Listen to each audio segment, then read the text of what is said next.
Supreme Commander Vex Talon drummed his 7 fingers against the polished obsidian of his command console.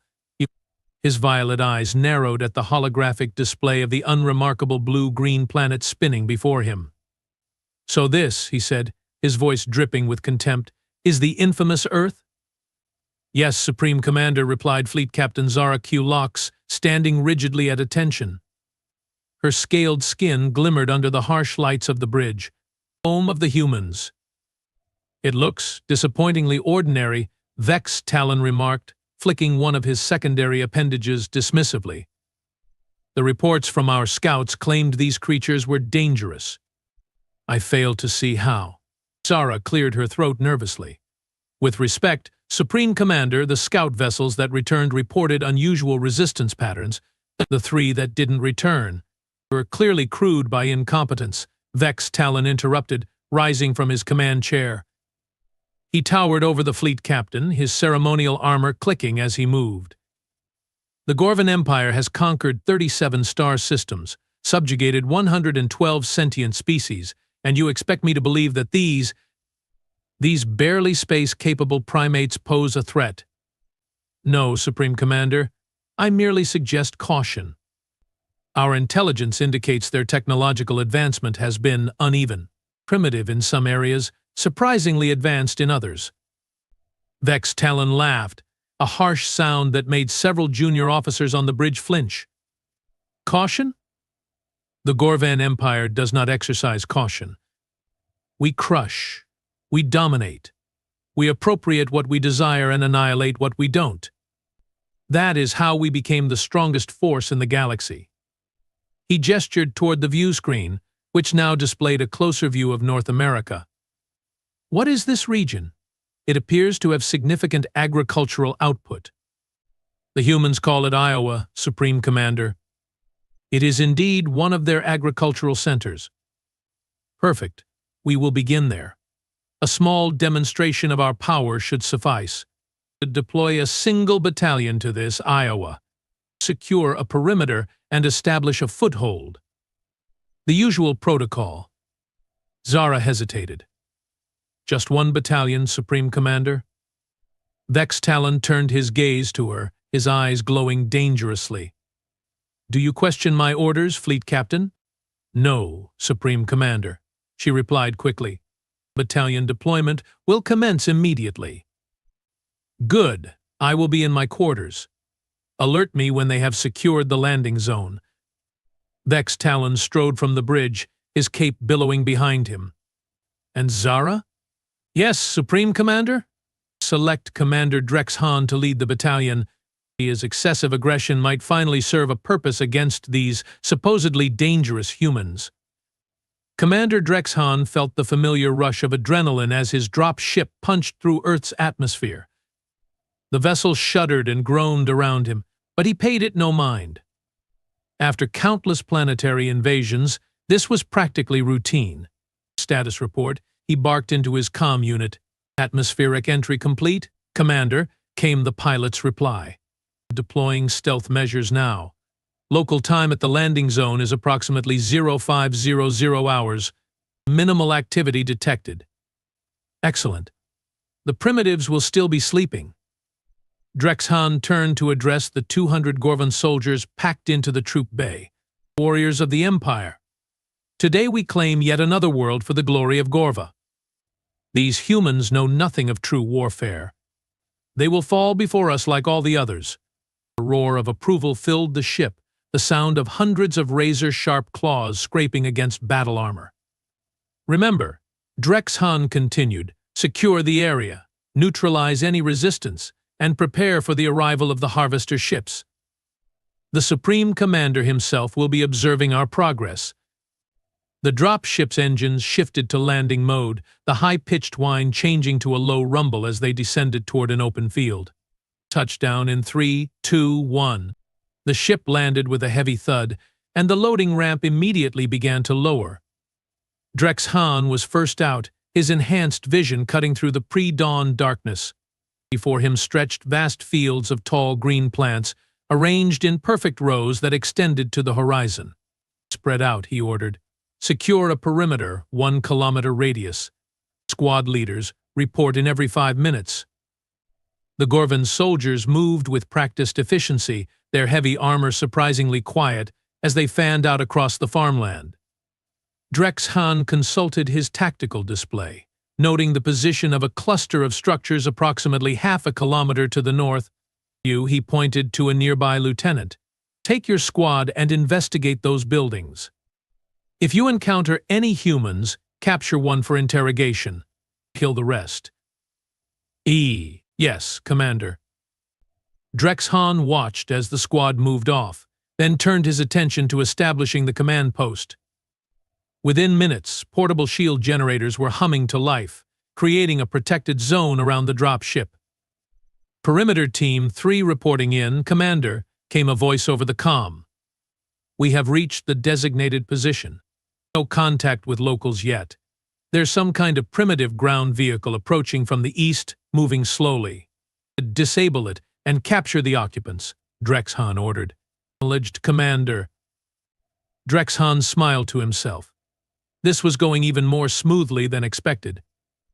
Perhaps after this successful mission, Supreme Commander Vex Talon would finally promote him to Commander.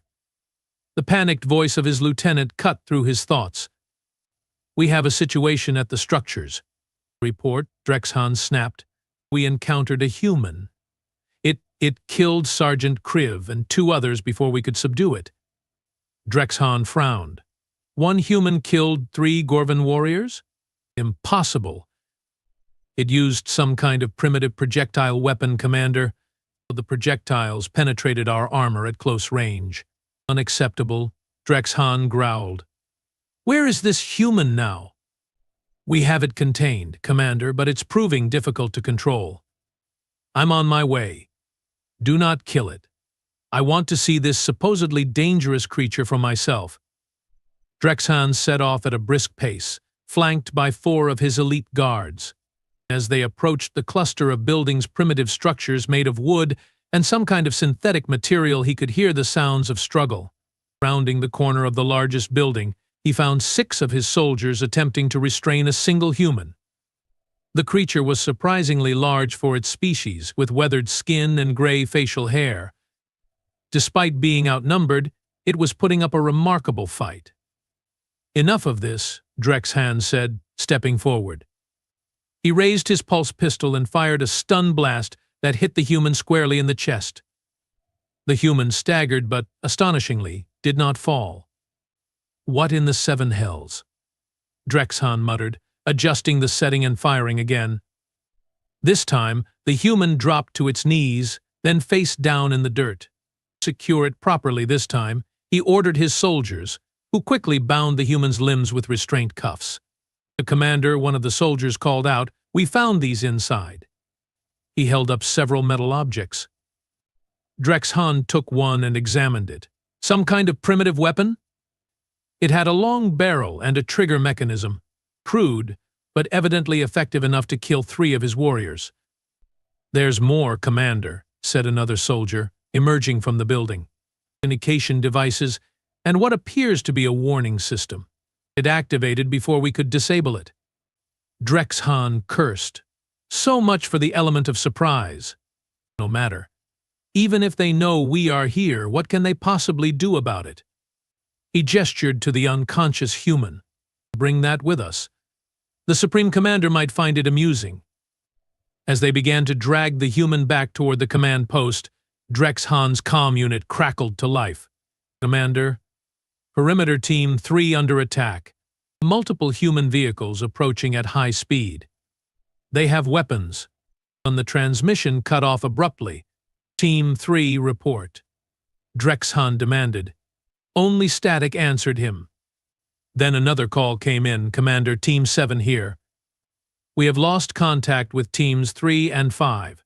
Multiple flying craft detected approaching from the west.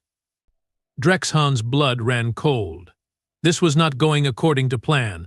All units, battle stations. Prepare for combat. He shouted into his comm. Activate the shield generators at maximum power. He turned to his guards. Get back to the command post now. Bring the human. As they rushed back across the fields, Drex Hahn heard a new sound, the distinctive whine of aircraft engines, growing louder by the second. He looked up to see several black shapes streaking across the lightning sky. "Incoming," he yelled, diving for cover as the first explosions rocked the ground around them. General Miranda Parker studied the live satellite feed on her tablet, her face illuminated by its glow in the dimly lit interior of the Black Hawk helicopter. "Time to target?" she asked, not looking up from the screen. 3 minutes, ma'am," replied the pilot through her headset. Miranda nodded, then addressed the 6 Special Forces operatives seated across from her. "All right, people, here's what we know. At 0512 this morning, an alien vessel landed on Bill Taylor's farm in Johnson County. Bill triggered his panic button before they got him, which means the defensive response protocol is in full effect." "Do we know what we are dealing with, General?" asked Captain Jackson, checking his weapon. "The satellite imagery suggests they are Gorvans, a nasty bunch, responsible for the destruction of the Centauri colony last year." Miranda swiped through several images on her tablet. Standard Gorvan tactics involve a small forward deployment, followed by their harvester ships. Once those arrive, it gets much harder to dislodge them. "How many boots on the ground?" asked Lieutenant Alvarez. "Thermal imaging shows approximately 200 hostiles. They have established a perimeter and set up shield generators around their landing craft." Miranda looked up, meeting each soldier's eyes in turn. "This is what we have trained for since first contact 5 years ago. The Gorvans think we are easy prey because we haven't broadcast our military capabilities across the galaxy like some kind of interstellar peacocks." A chorus of grim chuckles filled the helicopter. "The Air Force is already engaging their perimeter forces. Army units are moving in from all sides, and our job is to take out those shield generators and capture their command post if possible." Questions? There were none. None. "Good. Remember, they are tough but not invincible. Their armor has weak points at the joints. Their vision is superior to ours in darkness but can be overloaded by sudden bright light. And they are arrogant, they don't expect serious resistance. So let's show them exactly how serious Earthlings can be." The helicopter began its descent, the sound of distant explosions growing louder. "One more thing," Miranda added as they prepared to deploy. "Bill Taylor is a personal friend and a damn good farmer. I want him back alive if possible." "Yes, ma'am." The team responded in unison, 30 seconds to drop. Called the pilot. Miranda checked her own weapon one last time. "Welcome to Earth, you scaly bastards," she muttered under her breath. Drex Hahn had never experienced a military operation deteriorate so quickly. In less than 20 minutes, his perimeter teams were in disarray, the human counterattack coming from all directions with shocking coordination and firepower. The primitive weapons they wielded were proving surprisingly effective against Gorvan armor, and their aircraft were faster and more maneuverable than expected. Status report. He bellowed into his comm as another explosion shook the ground nearby.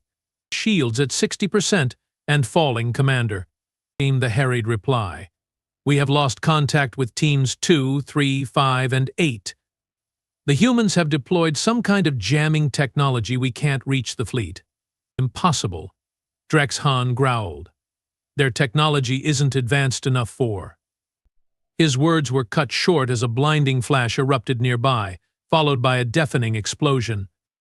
One of the shield generators had been destroyed. Defensive positions.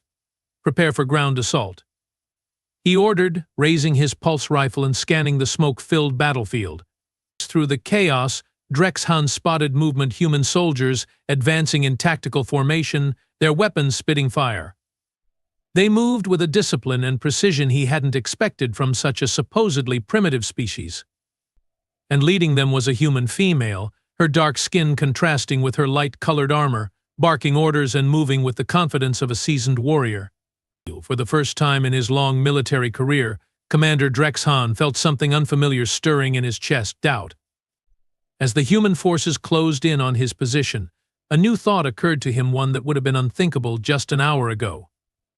Perhaps Supreme Commander Vex Talon had made a terrible mistake. Perhaps they all had. Commander Drexhan crouched behind the smoldering remains of a supply crate, pulse rifle clutched tightly in his clawed hands. The situation had gone from routine planetary subjugation to nightmare in less than an hour. Half his battalion was either dead or unaccounted for, their communications were jammed, and the shield generators were failing one by one. "Commander, what are your orders?" gasped Lieutenant Vorkel, sliding into cover beside him. Purple blood oozed from a wound in his shoulder. "The humans have breached the eastern perimeter." Drexhan snarled, his fangs gleaming in the morning light that now illuminated the battlefield. "Where is the human prisoner?" "Still secured in the command post, Commander, but—" "Good. He may be our only bargaining chip." Drexhan peered over the crate, ducking back down as a hail of bullets struck nearby. "We need to hold out until the fleet sends reinforcements." "About that, sir," Vorkel said hesitantly. "Before communications went down, we received a message from the Supreme Commander. The Harvester ships have been delayed." "Delayed? What do you mean, delayed?" Drexhan grabbed the lieutenant by his armor. "The invasion protocol is clear. The Harvesters should be right behind us. The humans have orbital defenses, sir. The fleet detected multiple weapons platforms in high orbit, powered down until our arrival. They activated as soon as we landed." Drexhan released the lieutenant, his mind racing. Orbital defenses? That wasn't in any of the intelligence reports. These humans were supposed to be barely capable of interplanetary travel, let alone possessing the technology to threaten a Gorvan warship. "Sir," Vorkel continued, "there's something else. Before we lost contact, long-range scanners detected multiple ships approaching from the direction of their moon. They appear to be warships, sir." A cold feeling settled in Drexhan's gut. "How many?" "At least 20, sir, and they are not primitive." The readings suggested advanced propulsion and weapons systems. The ground shook as another explosion rocked their position. Drexhan made a quick decision. A new plan. We fall back to the drop ship, taking the human prisoner with us. If we can break through their jamming and reach orbit, perhaps. He was interrupted by a small object landing nearby, bouncing once before rolling to a stop a few meters away. "Grenade," Vorkel shouted, but it was too late.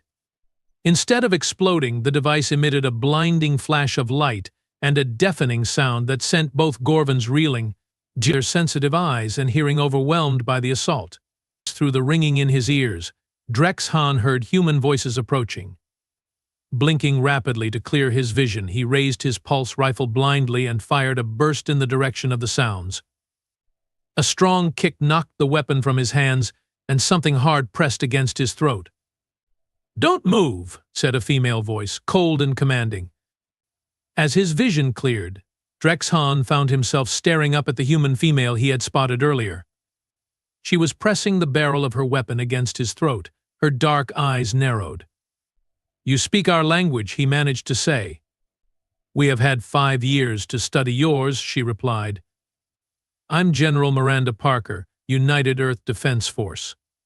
You are now a prisoner of war." Drexhan hissed in defiance. "The Gorvan Empire does not surrender. Our fleet will reduce this planet to ash for this affront." Miranda smiled, but there was no warmth in it.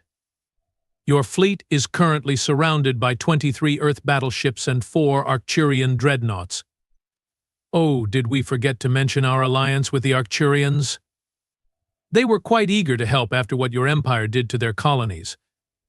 Drexhan felt his blood run cold. The Arcturians? Impossible. The Gorvan Empire had wiped out their military years ago. "You are lying," he snarled.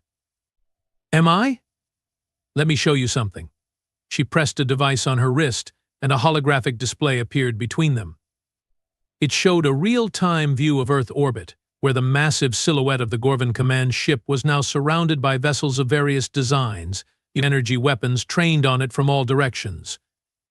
"Your Supreme Commander is currently entertaining a diplomatic call from our President," Miranda continued. I imagine the conversation is quite illuminating for him.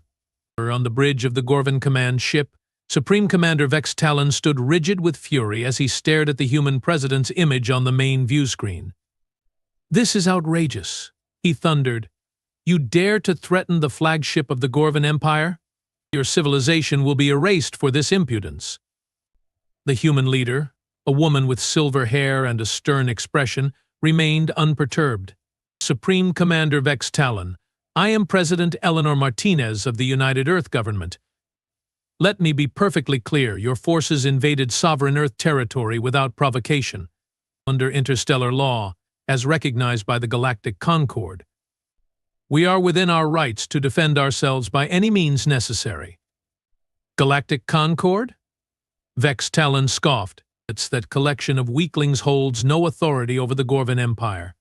"Perhaps not," President Martinez conceded, "but the combined firepower of the Earth fleet and our Arcturian allies certainly does.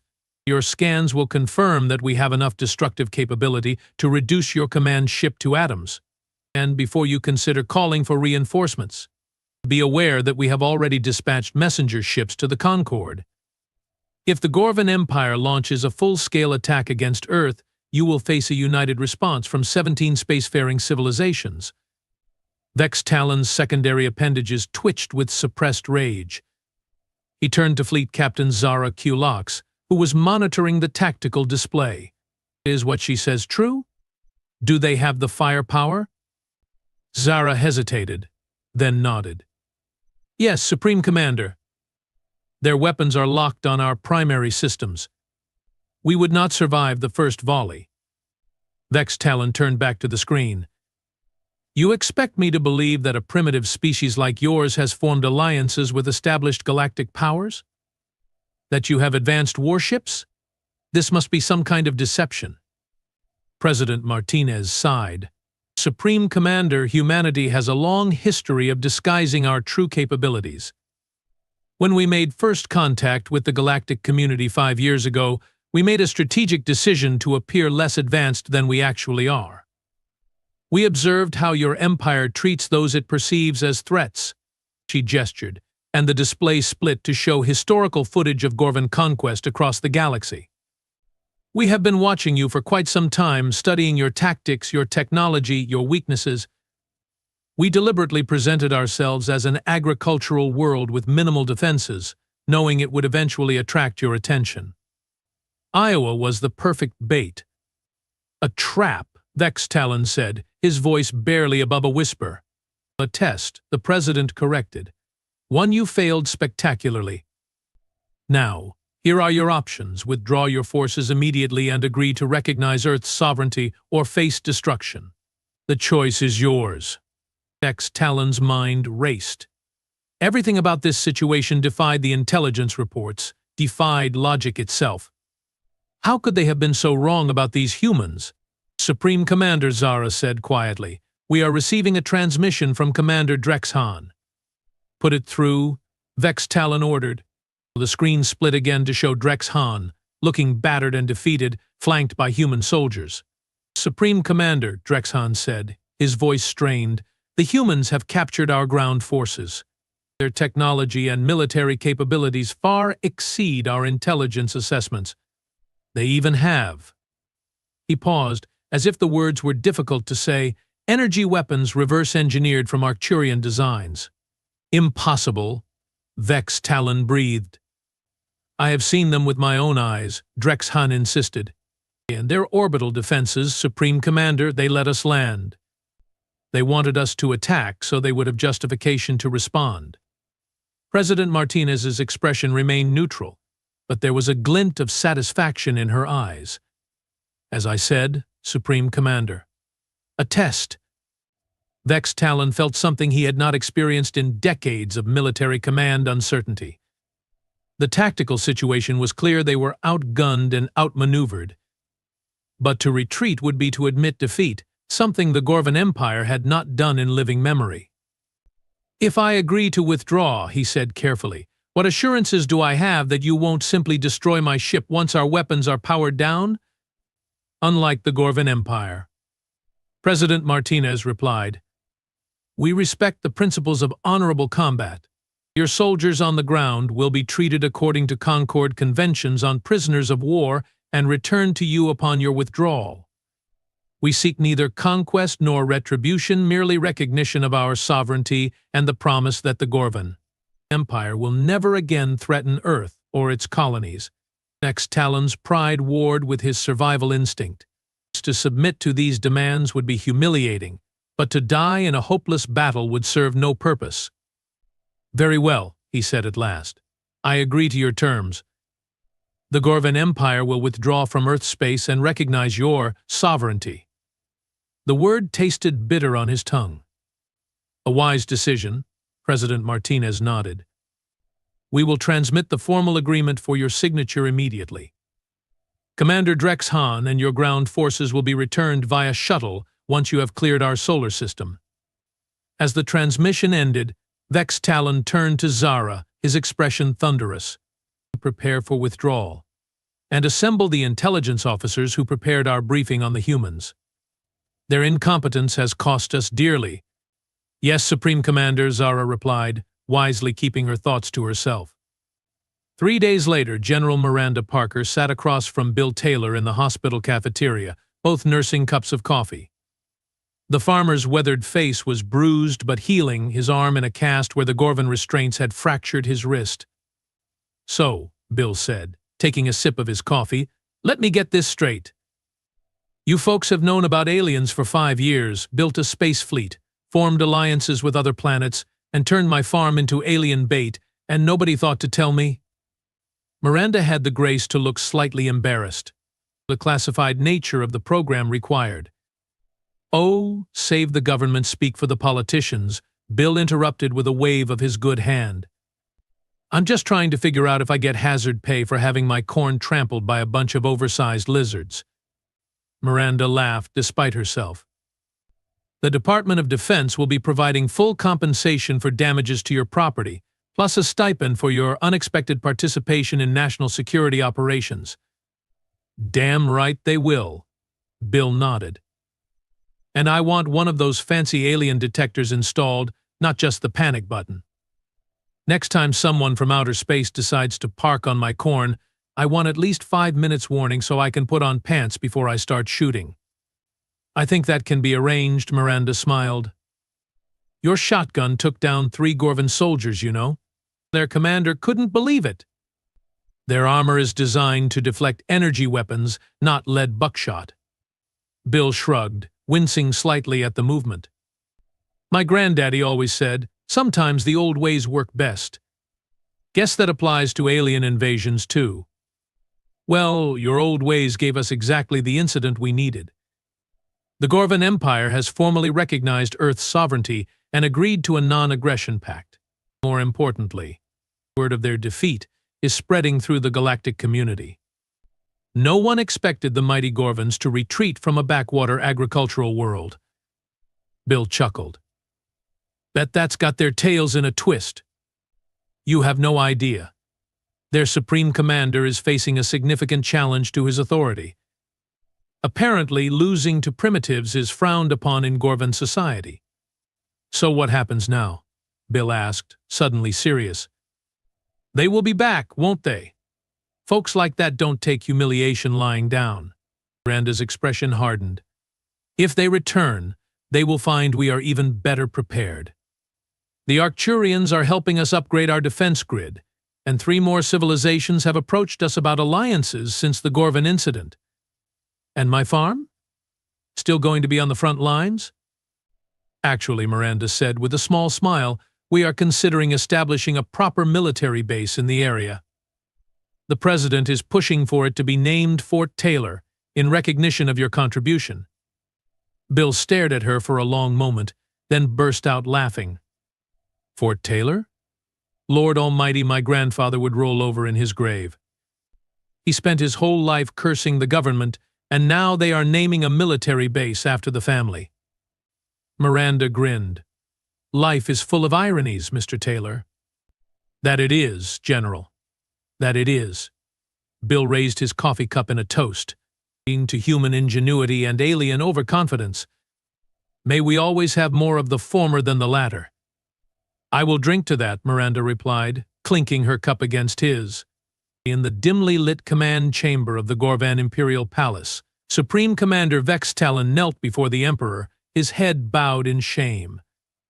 "You have failed me," Vextalon, the Emperor said, his voice a low rumble that filled the vast space. "For the first time in 3 centuries, the Gorvan Empire has retreated from battle." "Yes, most exalted one," Vextalon replied, not daring to look up. "The humans were, not as they appeared, so your report indicates." The Emperor tapped his claws against the arm of his throne, a deception of galactic proportions, a primitive agricultural world that is, in fact, a hidden military power with advanced technology and powerful allies. The intelligence was flawed, most exalted one. I accept full responsibility. The Emperor was silent for a long moment. Vextalon prepared himself for the death sentence that surely awaited him. Surprised, Vextalon got to his feet, finally daring to look at his ruler. The Emperor's ancient face was thoughtful rather than angry. "This failure is instructive," the Emperor said. "For too long we have relied on brute force and intimidation. We have become predictable. These humans anticipated our every move because they studied us, while we merely glanced at them and saw what we expected to see." "Most exalted one? We must learn from this defeat, Vextalon. The galaxy is changing. New alliances form while we remain isolated in our perceived supremacy." The Emperor leaned forward. "I am appointing you to a new position. You will establish a diplomatic corps within our military structure. Your first task will be to gather genuine intelligence about these humans and their allies." Vextalon blinked in shock. "Diplomacy, most exalted one? But our tradition has always been. Traditions must evolve or die," the Emperor cut him off. "The humans defeated us not through superior firepower, but through superior strategy. They turned our aggression against us. We must understand this species better before we confront them again." "As you command, most exalted one," Vextalon bowed his head. "Do not mistake me, Vextalon. This is not forgiveness for your failure. It is an opportunity to redeem yourself by ensuring it never happens again. The Gorvan Empire will return to Earth one day, but when we do, we will be prepared for their tricks." As Vextalon left the Imperial chamber, his mind was already racing with plans. The humans had outsmarted them once, using the Gorvan's own prejudices against them. It would not happen again. In a distant sector of the galaxy, on a small blue-green planet, a farmer stood in his newly replanted cornfield, looking up at the night sky. Somewhere up there, he knew, were aliens who had made the mistake of underestimating humans. He chuckled to himself as he turned toward his farmhouse, now equipped with the latest in alien detection technology. Let them come back, he thought. Next time he'd be wearing pants. The galaxy's strongest empire had attacked a human farm. It had been a very big mistake. But somehow, Bill Taylor suspected, it wouldn't be their last.